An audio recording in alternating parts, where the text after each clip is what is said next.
Are you a better coach now than the man that left Everton? I believe so, because of experience as much as anything. I think when you've got, over 900 games under your belt, and the majority of them in the Premier League, I think it gives you that experience of working at the level and working with the different players. But I've got to say, every club I've been at's been great. Every club, Manchester United, Sunderland, has shown me different things, experienced different parts of it. And I think that's why now, when you get to this sort of stage and this level, I think you're in a better position to manage, I would say. And I do think the day-to-day dealing with the players has become very important, which I mentioned a bit earlier on. I think your coaching changes. I think your coaching has to change with modern football. Things like now, the centre-halves can take the ball just outside the 6-yard box. The different way we play now. There's an awful lot more pressing. There's different parts of the game now. So it does make you question all the coaching you've done over the years, and you have to continually update it. And it's something I like doing. It's something that I work continuously at to try and make sure that I continue to improve. So you don't look back with regret about leaving Everton, although it was a difficult time. It actually has been to your benefit, the experiences you've had ever since. I think I'll always look back and regret leaving Everton because of the team and the players I had built at that time. But I'll never be regretful for joining Manchester United or doing what I've done. I think in football we all make decisions. Andy will tell you as much as anything. Some work for you, some don't work for you. I think on the journey of being a football player and a football manager, you're never always going to have good times. You're always at times going to have ups and downs.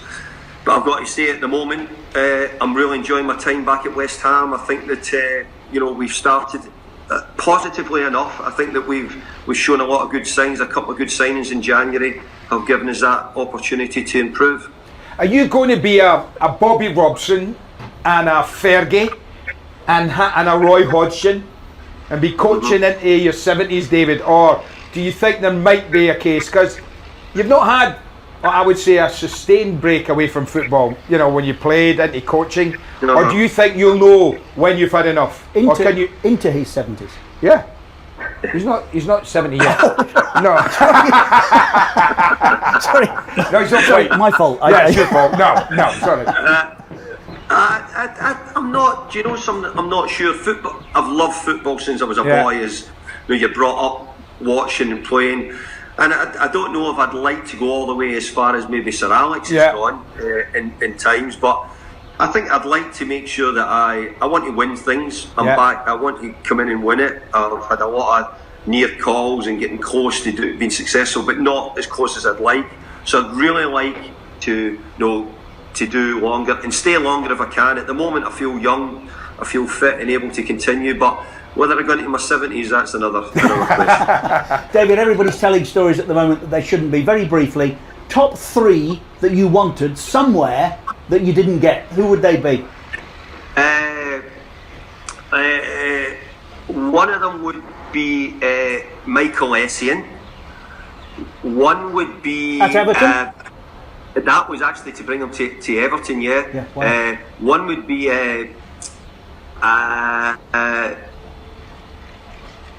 I'm forgetting the names now. Tony Cruz? Tony Cruz would certainly be the one who, if I'd brought him to Manchester United, I think he'd have been winning. And at that time as well, we were very much after Gareth Bale and Cesc Fabregas. So I think those level of players. But I've got to say, before that, prior to that at Everton, we were really close to a lot of good players at that time, bringing many good players, and we just couldn't quite get them over the line on several occasions.